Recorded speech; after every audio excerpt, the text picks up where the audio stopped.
Good morning, dear friends. Chodesh Tov. It is Tuesday, Rosh Chodesh Sivan, May 31st.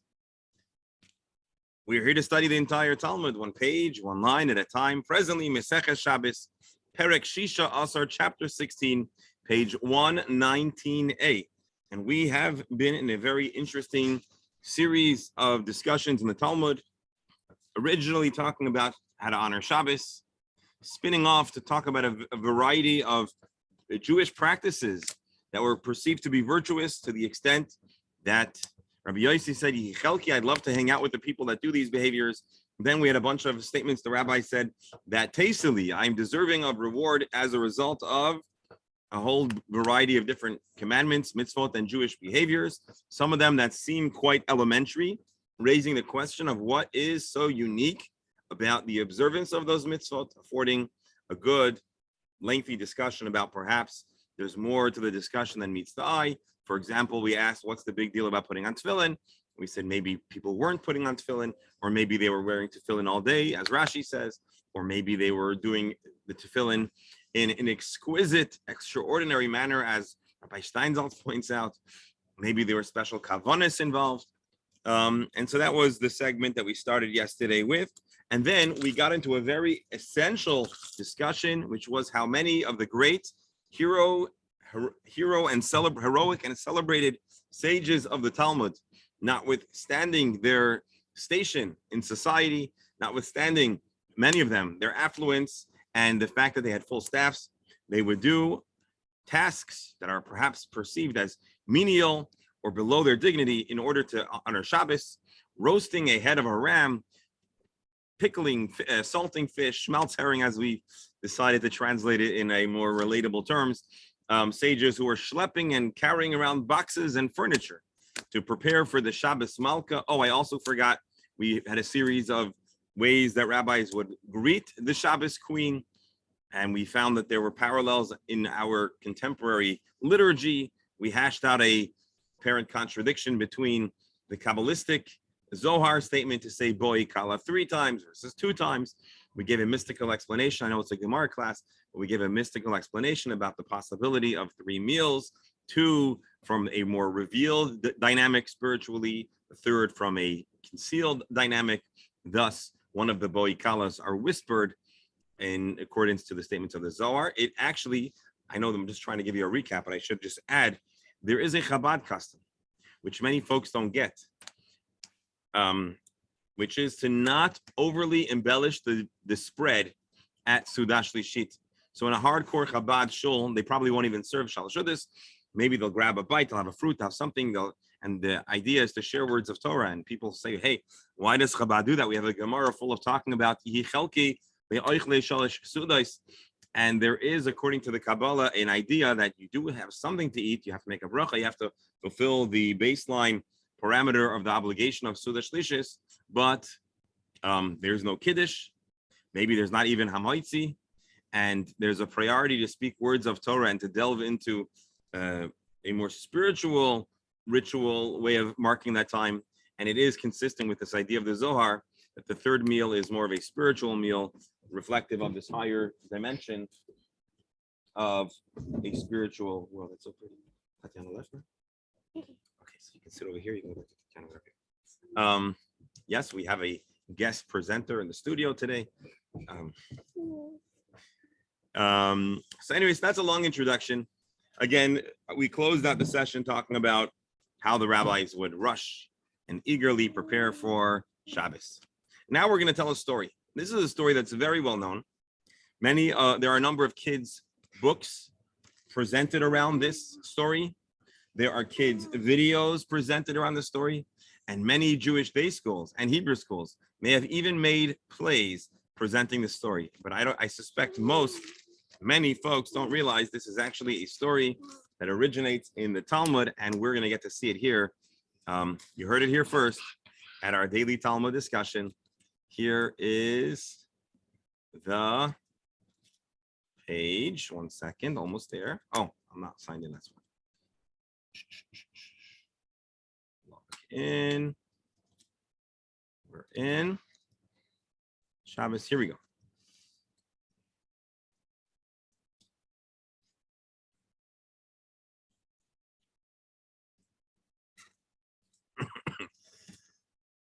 Bear with me just a moment. Kufya test on the base. Here we go.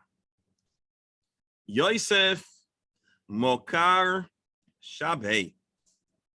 Yosef, who cherished Shabbos. Rabbi Stein, let's use that word. Okay, wonderful. Mokar means holds dear. Shabi is Shabbos, and Rashi says mechabed Shabbato. Yosef, who would honor Shabbos in a most ideal manner. So here is the story of it. Have hahu goi bishi vavusei. There was a Gentile in his neighborhood, Davin Nefishi Nichsei Tuva, who was very affluent, had a lot of property. Amri Le Kaldoi, a astrologer.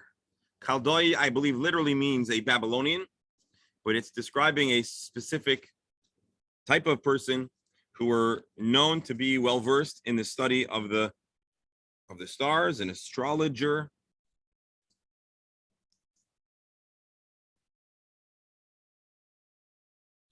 Or another type of practitioner of, what we might call magic of sorts, told him, Kulhu nichsei Yosef Mokar Shabe Achilu. All of your assets will be consumed, taken over by your neighbor Yosef Mokar Shabe. Rashi Sofach Lipo Biyada. Rashi says not that he's going to simply consume it, but it's all going to become his portfolio.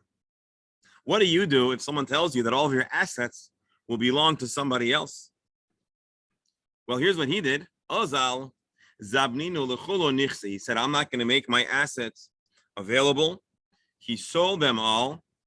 Zava Bahu Marganisa, and in exchange, he bought a precious gem. Can I have? I get one. You get that. Oisva bisyone. So Rashi, he placed it in his siyone. Rashi says, Asalo koveya shaleved. He made a felt hat. Vishibtsu b'mishpatzai shel zahav, and he adorned it with holding. How do you call it? Encasings or holdings of gold. Settings. I'm sorry. He made golden settings. V'kava by margolias v'kava ezui mohem. And among the many beautiful gems, he also placed this incredibly exquisite pearl, diamond. Marganisa really literally is a pearl. He put it into the hat. Behadi de ka'avar mabora. He was going over a bridge. Afriche Zika, a very strong wind blew. Shad Yabemaya, and his hat fell into the water.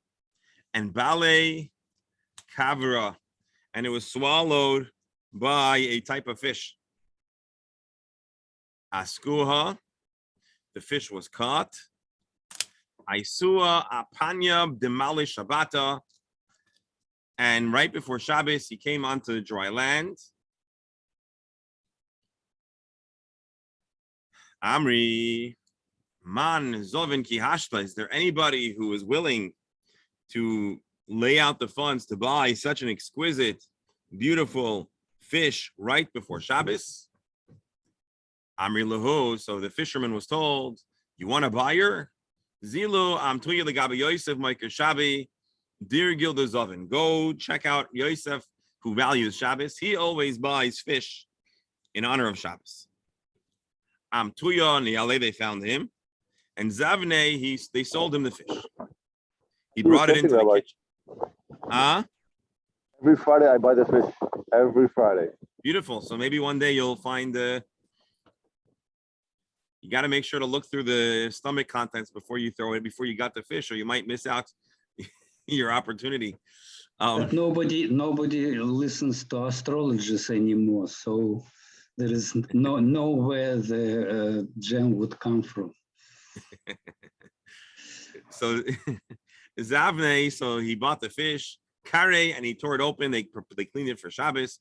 Ashkach be Marganis, and they found this precious gem inside of it.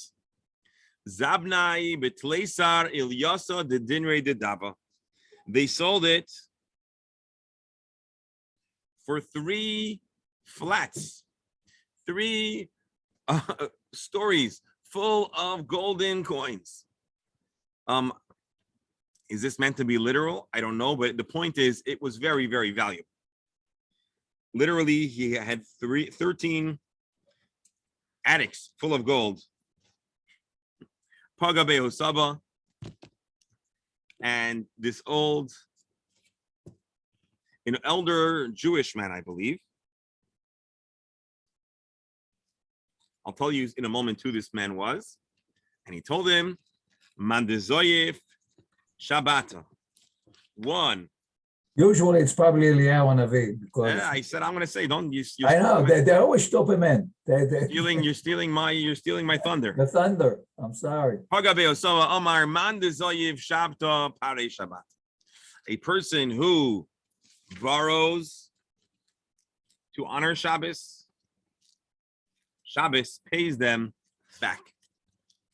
And so this is the story of Yosef, Mokir Shabbat, Yosef who values Shabbos, who honors Shabbos. He apparently was not a well-to-do man.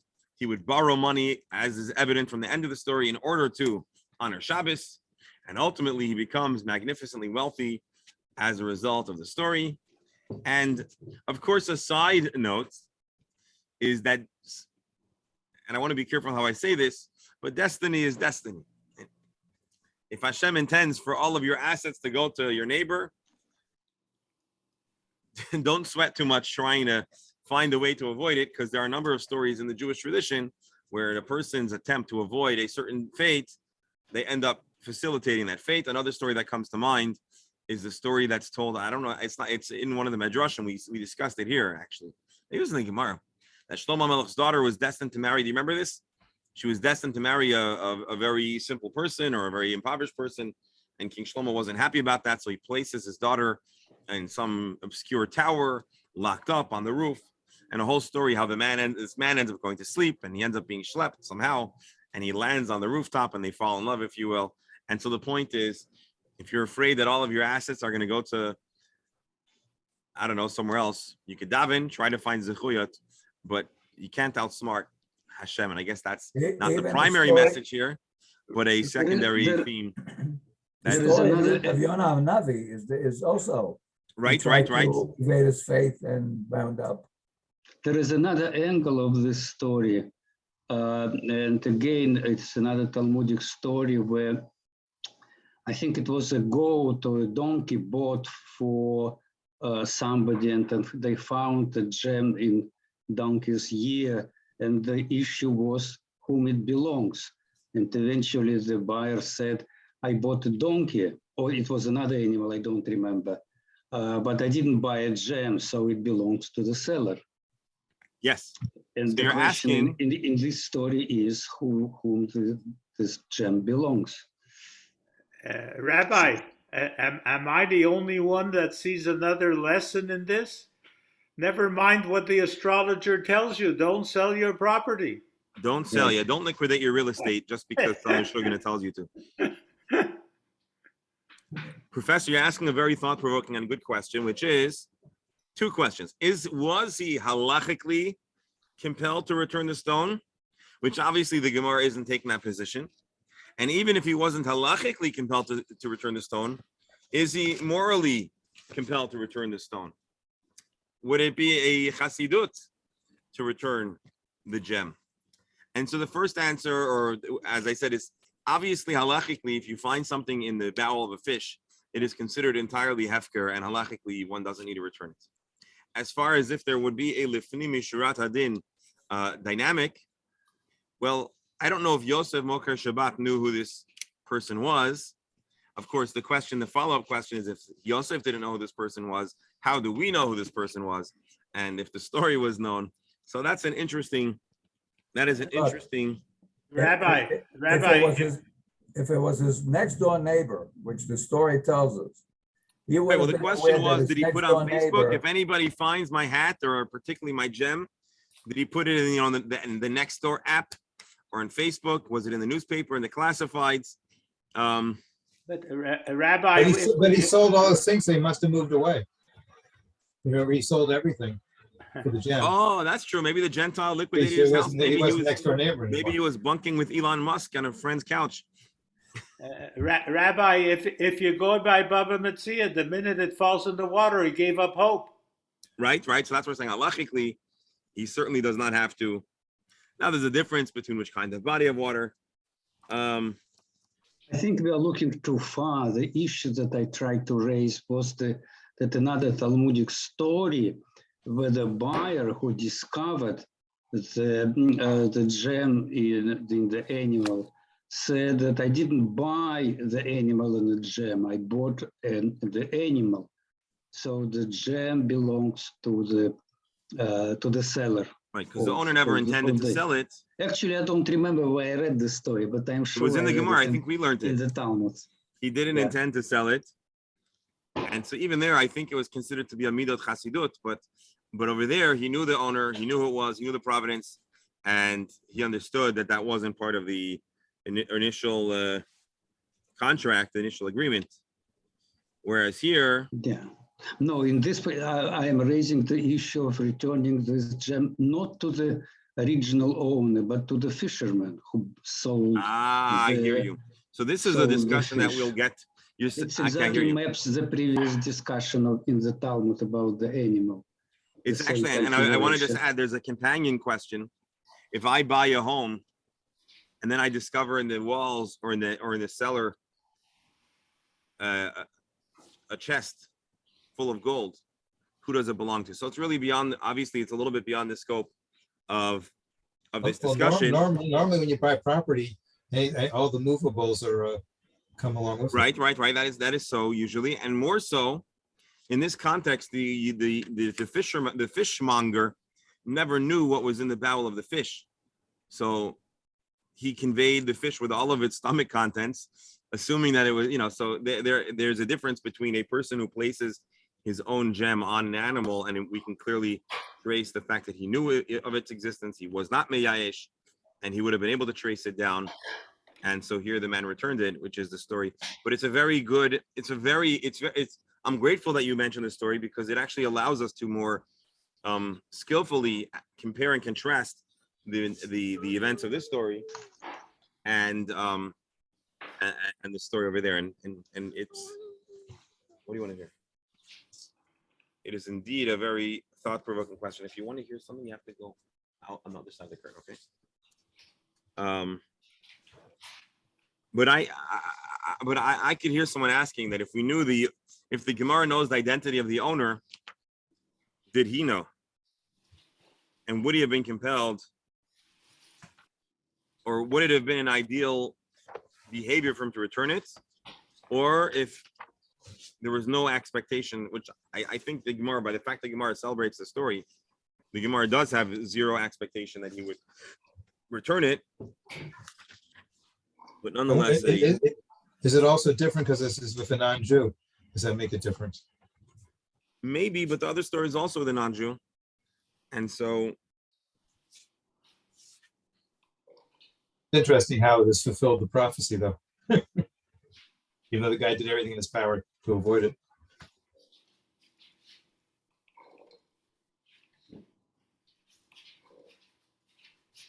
interestingly enough,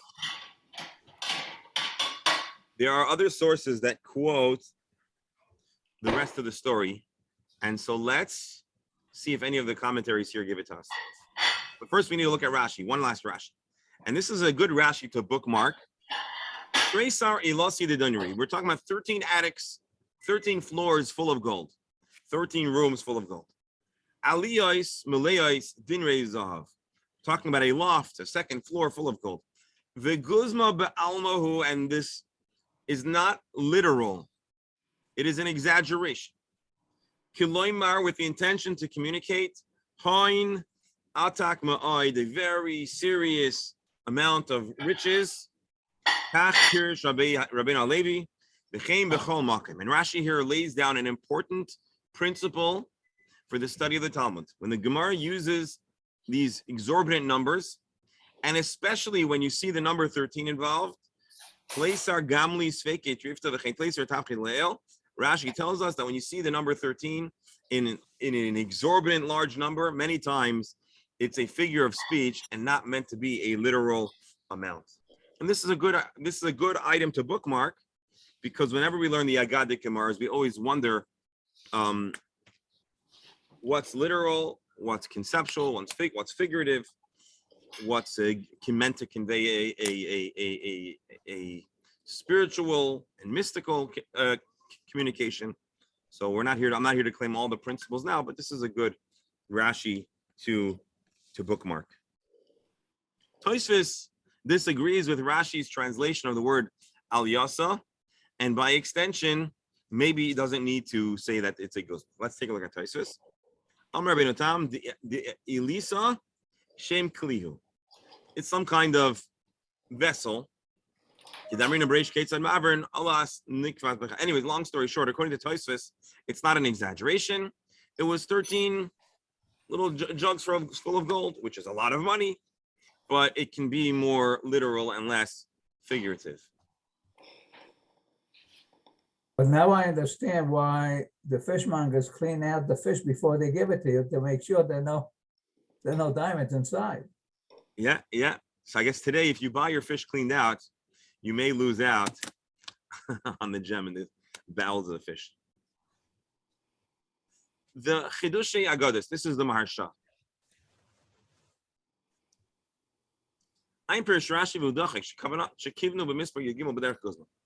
He's perplexed. Why is 13 a number that reflects exaggeration? Or,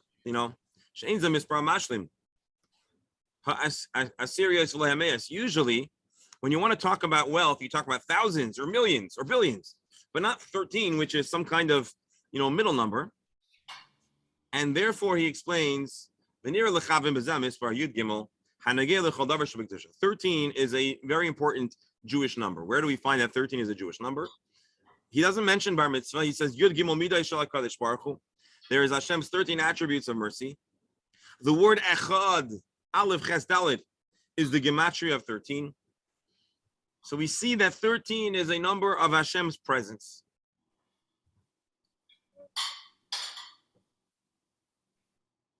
Similarly, we have Yud Gimel Midah Shatray Nidashas Bahem, Yud Gimel Bar Mitzvah.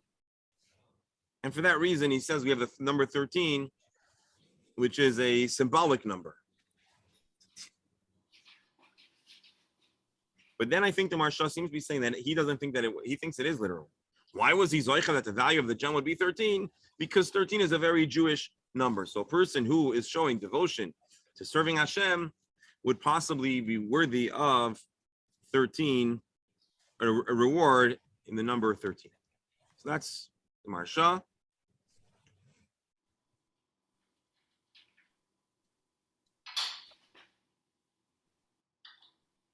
Ironically, the stargazer told him,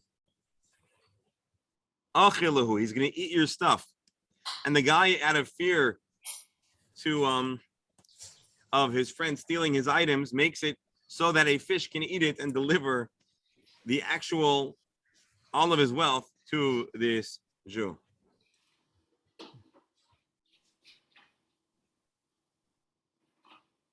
Venerally, he says, obviously, Hashem orchestrated this by giving him this crazy idea. Yosef, Shabi, and what's the association of the head? He said, the head, that's connected to Shabbos, which is the head of the week. And then he says another interesting thing. Gam Shabbos. Shin and Reish, Aleph and Beis, Taf and Shin are all letters that are adjacent. Kaidem Shabbos Yesh Reish. Reish goes before Shin, Aleph goes before Beis, Shin goes before Taf, to show us there's an association between the head and Shabbos. Dog is Gematria 7 days of the week. I don't. Shabbos is the 7th day of the week. So we see there's also a lot of remez in this Haggadik story to the association between what he did and the zechus he received. I'm sorry?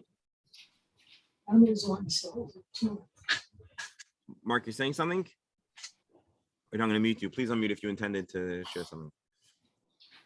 All right. So there we have a little bit of one last thing. Dr. Stalma, I know you preempted me, but this is what I wanted to show you. Nearly, the person that told me that connected the dots, this is Eliyahu, to tell him, Al tachshav zeh shekar chal kavod shat mechal kol Shabbos v'rak zehu schar mitzvah ois edog bilvad. Don't think it was only because you bought this fish. In truth, you are chayiv to honor Shabbos. Yan ki afal pisha ata oisa hitzois rabbis techavad Shabbos tamid. Ein shir katzel zeh kadei shenemar ata oisa et ach zeh adog shnitz bevada yis yis motechniv v'chamid vas chalev yan ki zeh adog kaneles erv shloy has man lavashav kfar kana dog. Oh, I'm sorry, I said the reverse. Here the story is the fact that he always honored Shabbos. That's expected, but here he did something that was totally out of the expected. Right before Shabbos, he bought a fish that can't be cooked. All he could do is make sushi out of it. And in the days of the Gemara, I don't think they ate sushi. And so it was clearly a display of honoring Shabbos, even though he wasn't necessarily going to actually enjoy it. Perhaps he wanted to be sure that they'll always bring him fish. And so if he's not going to buy this one, they might not present him a fish next time. He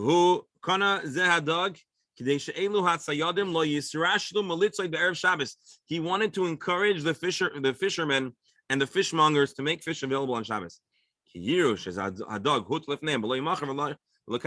saw fish sitting without a purchaser, and he says, if I don't buy this fish, then in the future they're not going to be fishing, and therefore he had to salt it and keep it for next Shabbos. So what he did here was much more virtuous than even a regular honoring of Shabbos. He made a great expenditure just to keep Shabbos and the fish constantly available for the future. So this was a step beyond the expected, a step beyond the norm, and that's how the Ben Yad explains it. Long story short, this is a famous story with many thought-provoking angles, and I want to thank you all for your patience in allowing us to wade our way through this important story. Now watch, you'll hear it, you'll see it, and now you'll know where it's all about. Oh, I owe you one last thing. The end of the story. Bear with me a moment. No one here quoted it. Give me a second. It's good or it's bad, but you'll take a look.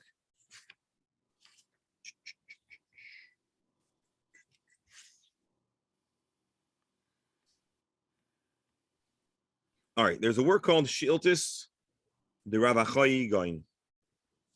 It's from the Gaonic period, and he quotes, there must have been in the original version, the story wasn't invented in the Gemara. It was a story that was known in the time of the Gemara and is transcribed and preserved in the Gemara. But it seems like in the original, there may have been an additional, or at least there were some versions of the story that had the end of the story. It says like this. Zavna betlesar alfi Ilyasa the dinari betola sudra.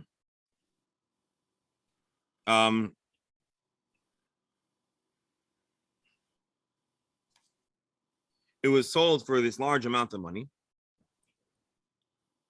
Chazyahu akum lesidre v'chazal v'chonek nafshe. He noticed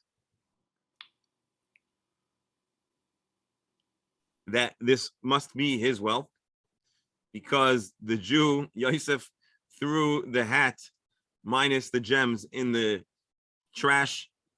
That's not what it says, but he put it outside. I guess he had no use for the hat. This neighbor saw it and he took his life out of great anguish.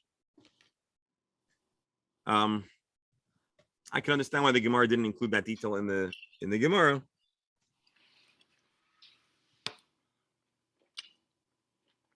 But there you have a more tragic rest of the story as it pertains to this poor man. The interesting part is also the neighbor is not portrayed as a bad person. He's not a Russia, didn't do anything bad to Yosef or nothing. Yeah. So, and still, we're not making a moral judgment. I mean, let's be honest. Throughout life, people have economic ups and downs, and there is no assertion that it's associated with punishment and reward. That's life. This man, by seeking out an astrologer, had a head start and ends up expediting this event. Right, but you're right. Our Gemara is not making any judgment of this person's moral character. We are simply sharing a story. I mean, the worst thing that he did, if you want to say he did anything wrong, is he sought out an astrologer. But there is no evidence that that would even be prohibited per se to a Gentile. So again, there's not a moral judgment. It's just a story of someone trying to outsmart. I mean, that's not the main story. The story, of course, is about honoring Shabbos. But from his perspective, he thought he could outsmart his fate, and ultimately, that's what expedites and leads to the events occurring. And as we saw in one of the Mefarshim, I think it was the Marsha, maybe the fact that he was informed of this, which led him to sell the gem, was part of Hashem's plan in order to deliver the gem to this Yosef. Anyways, this concludes and closes the door on this very interesting story. Again, thank you all for your indulgence as we made our way through it. We're not done talking about other special behaviors that are worthy of Sachar. Boy mine Rabbi Yishmael Rabbi Yosef. Rabbi Yehuda Nasi asked Rabbi Yishmael, son of Rabbi Yosef. Now, 2-3 days ago, we read a lot about Rabbi Yosef's different practices. Well, now we're talking about the son of Rabbi Yosef, Rabbi Yishmael. And he asked him the following question. Ashirim shebe'eretz Yisrael ba'ma heim zoichem. There's a series of well-to-do, renowned magnates, philanthropists, wealthy people in Israel. Why are they so wealthy? Amalei, Bishvil Shema Asrim. It's a result of the fact that they tithe Shenemar, Aser Ta'aser. The Torah says that one should surely take tithes. Aser Bishvil Shetis Asher. Take tithes. 1 second, Chasya. So that one becomes wealthy.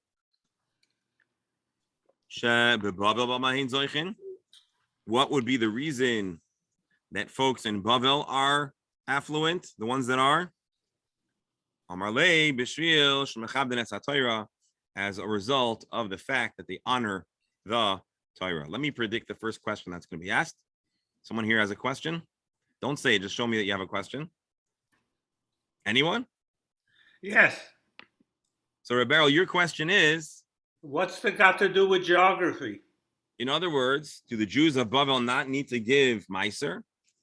Is that what's going on? Is there a difference in the culture of philanthropy between Israel and Bavel? Anyone have a theory?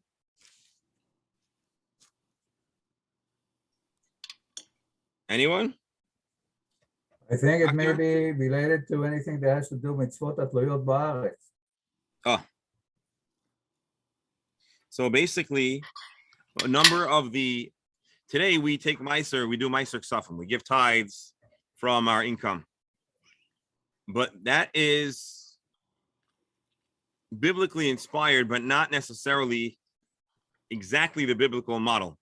Tithes, Meiser, to the exception of giving more or less, has to do with what grows on the ground. It has to do with agriculture. So the Israeli well-to-do folks were farmers, and so they gave tithes from what grew on the ground. And this agricultural meiser that was given to the Levites, and then every third year to the Ani, that was exclusively in an arrangement that happens in Israel. So it is quite likely that they would give meiser, but it wasn't necessarily the biblical meiser, but they honored the Torah. How did they honor Torah? But Rabbi, for me, the obvious question is, you can ask that about the rich anywhere in the world. Well, they're talking about the two Jewish communities that were renowned at the time for having some people of affluence. They want to know, is there a specific zechus that causes this? Let's read the Ben Yoyada, who makes a little bit of a say there. Rabbi Yishmael was a student of Rebbe. So why is Rebbe asking him questions? So he says Rebbe was asking questions to find out if he had a tradition from his father, because Rebbe very much valued Rabbi Yosef. So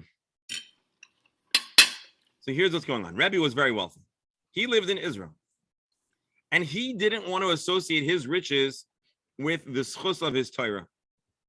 So he asked Rabbi Yossi, or he asked to find out from Rabbi Yossi if maybe there's another reason why he himself was very wealthy. And he tells him it's because you take tithes. Although obviously he also honored Torah, he also honored Shabbos, but there's something he wanted to know what's unique about my situation in Israel. And then in Israel, where they don't have this degree of Meiser, so why were they wealthy? So, or what was their extra hook? What was their extra zechus? So he said the extra zechus was honoring Torah. So he says it comes out that there's three reasons for wealth here. Oisher Shabbos, there's riches that come with spending and honoring Shabbos, Meiser, and Torah. And they are all alluded to in the word Oisher. How so?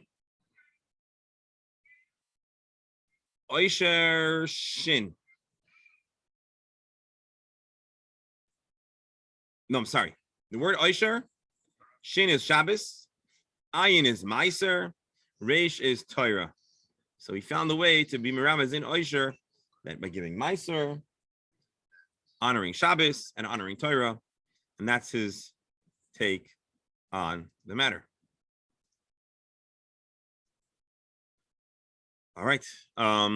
Very interesting. I'm sorry, see, I should have read this more first. In the other lands, not in Israel, not in Bavel. Israel, if you're not in Israel, there's no tithes. If you're not in Bavel, there isn't a concentration of Torah knowledge that would be the ideal place to honor the Torah. So what were they Zeicha? It's because they honor Shabbos. So of course Torah exists. There was the study of Torah in other places, but the central seat of Torah was in Bavel and Eretz Yisrael. And so the rest of the world, where would there be Torah? Of course, we know that this is historically true, that for the longest time, the two centers of Torah were in Israel and Bavel, and only in the Gaonic period and the later part of the Gaonic period, we start finding Torah centers flourishing in Spain and North Africa and in what becomes Ashkenaz in Germany and France. But for much of this time period, Torah was pretty much concentrated. The authority of Torah certainly was concentrated in Bavel and in Eretz Yisrael. All right, let's continue. Rabbi Chia bar Abba says, I was once a host in, how do we pronounce this? Luidosia?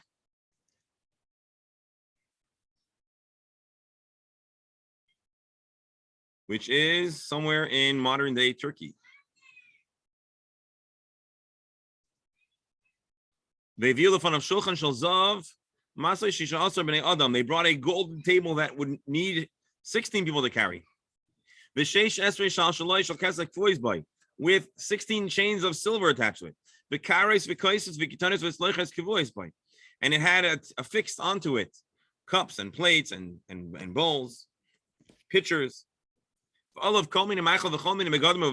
on it all kinds of delicacies and precious spices, which had to be exported from the Far East. And when they would bring it out, they'd bring this whole cart. They would say, Hashem owns everything in this world.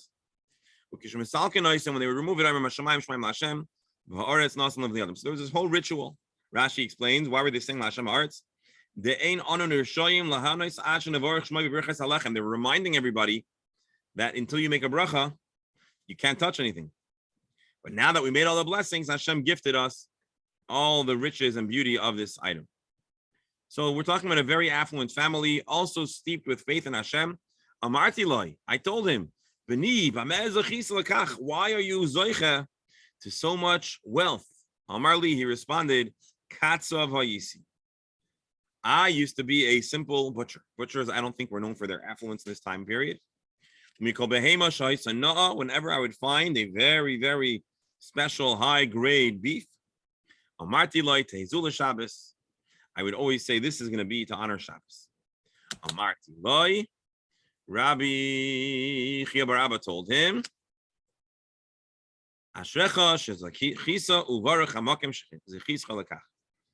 you are worthy and lucky that you were Zoicha to this, and Baruch Hashem, who afforded you this great reward.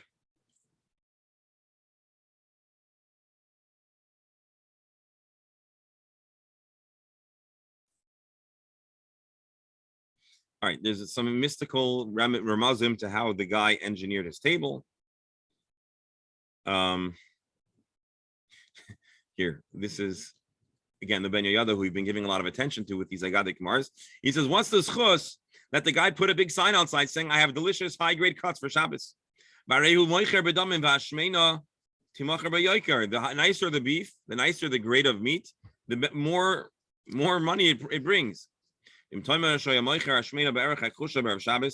we're saying that he sold high-grade meat for cheap,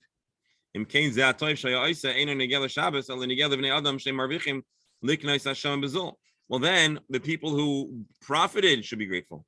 So what's going on? So venerally,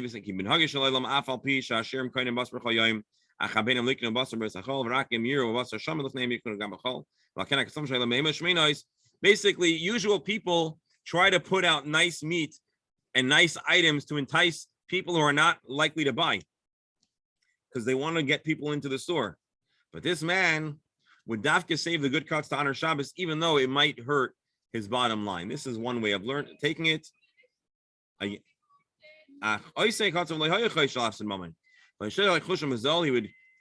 would slaughter and butcher the cheaper beef for the week, even though less buyers would be interested, and he'd reserve the good cuts for Shabbos to make an abundance of high-grade meat to honor Shabbos, and that's why Hashem rewarded him. But I think the literal understanding is that he kept for himself, or he just was always full of honoring Shabbos. All right, now we're going to see another very famous, story about Shabbos. Amar lo Keser Rabbi Yeshua ben Chananya. Rabbi Yeshua ben Chananya, if you may recall, I don't remember now where we learned it. It was either in Shabbos or Brachos, was frequently in touch with Roman nobility and the decision makers of Rome, and he used his charm to lobby on behalf of the Jewish people. If you recall, it said that when Rabbi Yeshua ben Chananya passed away, the Jewish people lost their Eitzah, they lost their representation among the nations. So one time he was schmoozing with the Caesar, the emperor, and the emperor asked him, what's unique about the meal that we ate together on Shabbos? We have a special Shabbos spice, this Shabbos Shemoi, and it's called Shabbos. Shabbos, the word Shabbos also is like the word Shabbos, which means dill. That we put into our dishes and it gives a very good food. Amar lo, he says, can you share the spice? Amar lo, no, I can't really give it to you.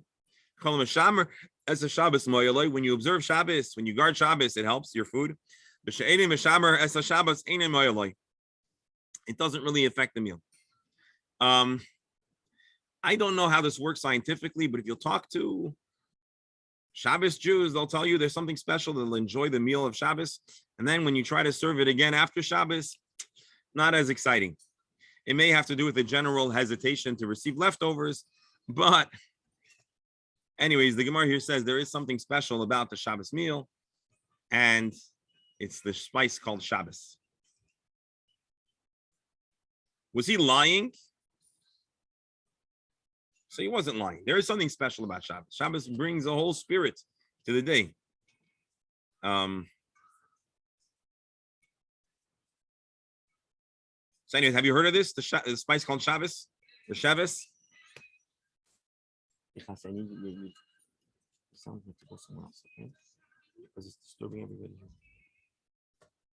All right, any thoughts? Beryl, you're muted. I didn't hear the question. Sorry. No question. Well, was he lying? I said, was he lying when he said that he has a special spice? When really it wasn't a special spice, it was just Shabbos.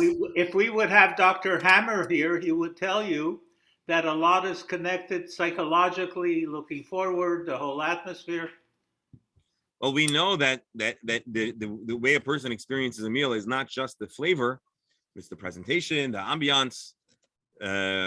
It's a full. All the senses have to be engaged and catered to for a meal to really be special, and so the experience of Shabbos certainly can upgrade the way one experiences the meal. Amalei, but I think this is another famous Gemara people know about Shabbos. Now another story, or a story about a dialogue. Amalei Rish Galusal Rav Hamnuna. The exilarch tells to Rav Hamnuna, "My dichsiv v'lekdosh Hashem mechuba." This is from Isaiah. We read this in Kiddush and Shabbos day.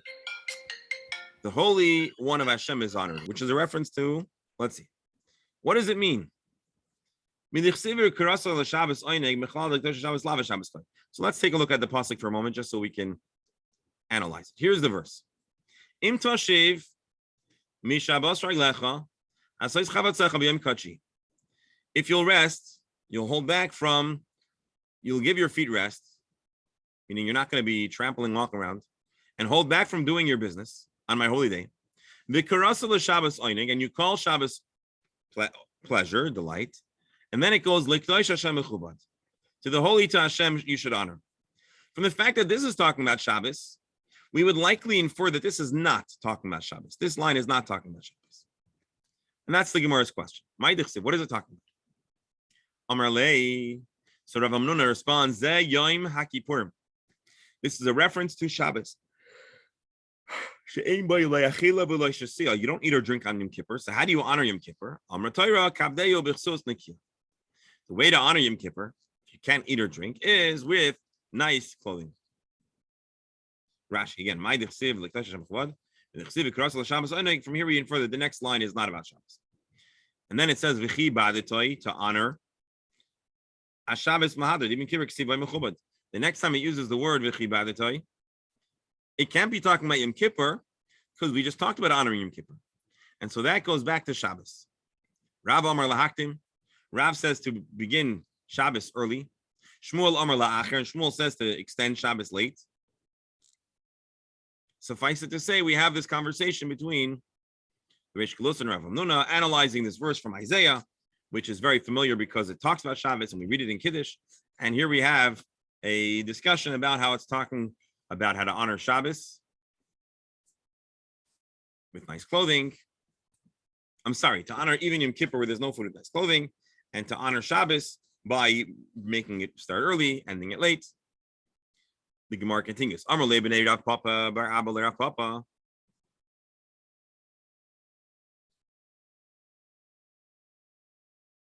Sons of Rav Papa bar Abba to Rav Papa. Are we talking about a grandchildren talking to their grandfather or something else?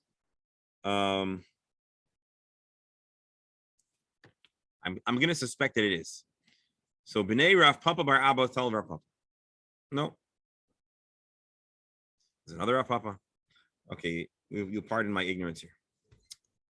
By the way, I see an interesting story here about, similar to the story we just told about the spice. Hold on, where is here? Bereshis Rabbah. Okay, go ahead. So the story says that Rabbeinu made a meal to Antinonus on Shabbos. He brought before him a cold dish, and Caesar ate from it and he enjoyed it. Then he made him a meal during the week, and he brought before him a hot dish. And the Caesar said, the one you gave me on Shabbos that was cold, I enjoyed it more than this one. So Rabbi said, it's missing one spice. So the Caesar said to him, is there anything that a king's kitchen can be missing? Any kind of spice that we could be missing? So he told him, there's only one spice. Shabbos is the spice that was missing, and you don't have Shabbos, and that's why the other dish felt better. So it's a similar story to this one. Oh yeah. Yes. So they asked, anyways, the children of Rav Papa bar Abba asked Rav Papa,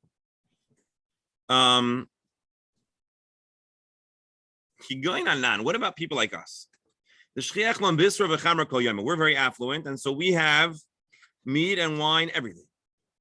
But my Mishnah, how do we make Shabbos extra special and unique? Amarle, he said, you know what you do? If you are used to eating early, then push back your meal a little bit to make it distinct. And if your meal is a little later, make it at a special time. Rashi, how do we make it this unique? So again, etc. So at the very least, you got to do something that strongly distinguishes and makes this meal unique and apart from just the meal that a person has every single day.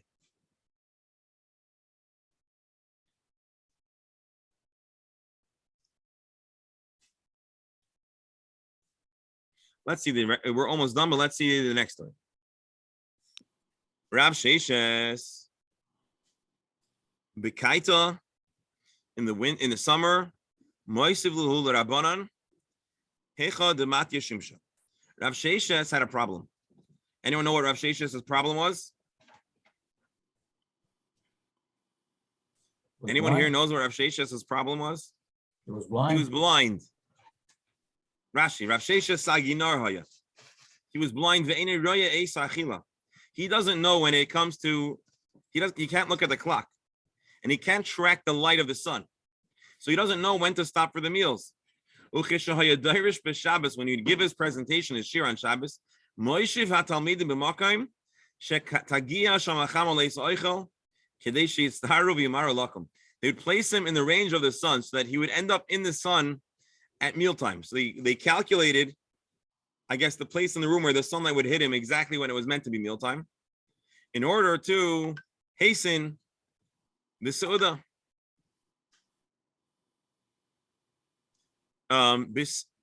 Bistava in the winter, Moisavlu Rabbanan Hecha Demat Yatula. And in the winter, they would place him so that the shade would reach him at mealtime, and then he would get cold. In order so that they should be able to go on time. Remember, we had the word Haya yesterday? In the right time, fast enough. Very interesting. Rabbi Zera. Rabbi Zera would look out for Chavrutot to discuss. Sorry, he would look out for Chavrutot that were consumed with Torah discussion. And he would tell them, please, lo techalelune. Don't desecrate Shabbos. Let's see Rashi. Kishayaroya oison zugay umedaber b'Torah. Mechazar acharim v'ermelem b'metus minchoin l'chu v'isasku b'oinik Shabbos v'loisachal levatzal tanugim. Please don't be so consumed by your discussions that you fail to have the oinig of Shabbos with your meal, which is of course very interesting because we know Rav Zera was someone who was utterly consumed by Torah study. And yet, when it comes to Shabbos, he would remind everyone not to neglect the Shabbos meal, the Shabbos Eineg, even out of the great love and desire for Torah study. Why would he look out for Chavrusot? What about people that were learning on their own? Well, a person on their own, maybe they had a compelling reason. Maybe they had a reason that they can't eat. But if there's a chavrusa, maybe one wants and one doesn't. So he'd remind them to interrupt them so that one friend wouldn't hold back the other from experiencing Eineg Shabbos. My dear friends, this concludes today's dose of Rabbi Shabbos's teachings and values about Shabbos observance to honor Shabbos. And I hope you found it as interesting as I did. Rabbi Errol, go ahead.